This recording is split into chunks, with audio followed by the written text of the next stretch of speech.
Now will you notice as we read on here, and ye shall tell my father of all my glory in Egypt, and of all that you've seen, and ye shall haste and bring down my father hither.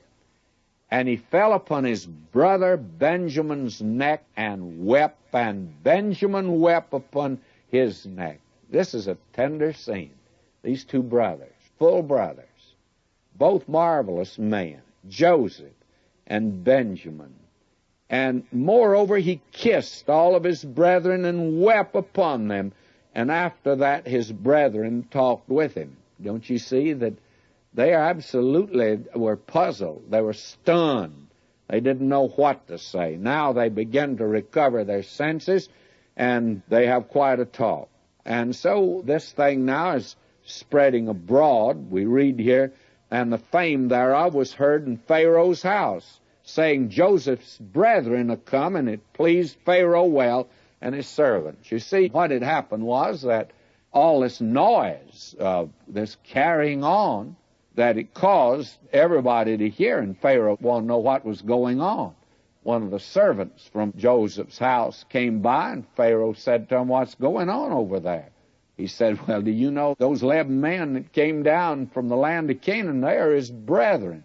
Well, it delighted Pharaoh, and why would it delight him? Well, he was of the same racial strain that Joseph and his brethren were. You see, the Hyksos kings were on the throne now, and they had come from out in the desert, and they probably hadn't been able to trust the Egyptians too much, and so Pharaoh was delighted to have somebody that he could trust. Now he's delighted that there are going to be some more. And so Pharaoh said to Joseph, say unto thy brethren, this do ye, lade your beasts, and go, get you into the land of Canaan. Take your father, your households, and come unto me, and I'll give ye the good of the land of Egypt, and ye shall eat the fat of the land. Now thou art commanded, this do ye. Take you wagons out of the land of Egypt for your little ones.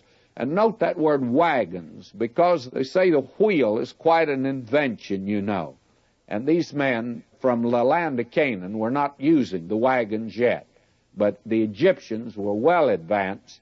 And he says, now take your wagons up there and bring your father and come. Also regard not your stuff, for the good of all the land of Egypt is yours. Don't need to bring anything extra. You will have it down here. We'll furnish it to you.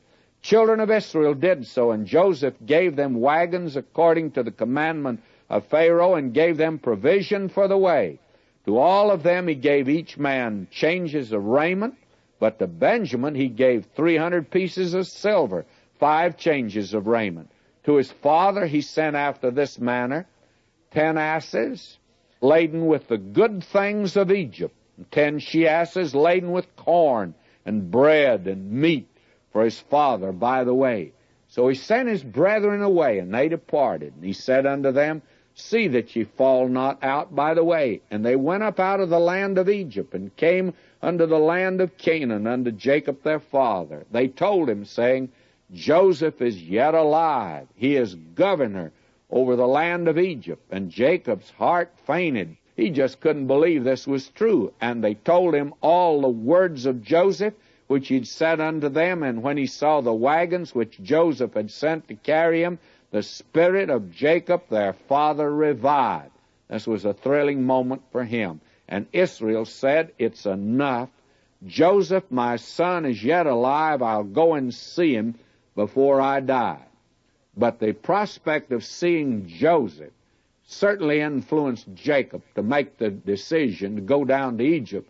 But do you think that he intended to remain in Egypt? I don't think so. I think he intended to pay a brief visit to his son, then return back home as soon as the famine was over.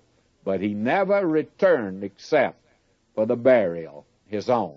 He came back for his own funeral, for he died in the land of Egypt.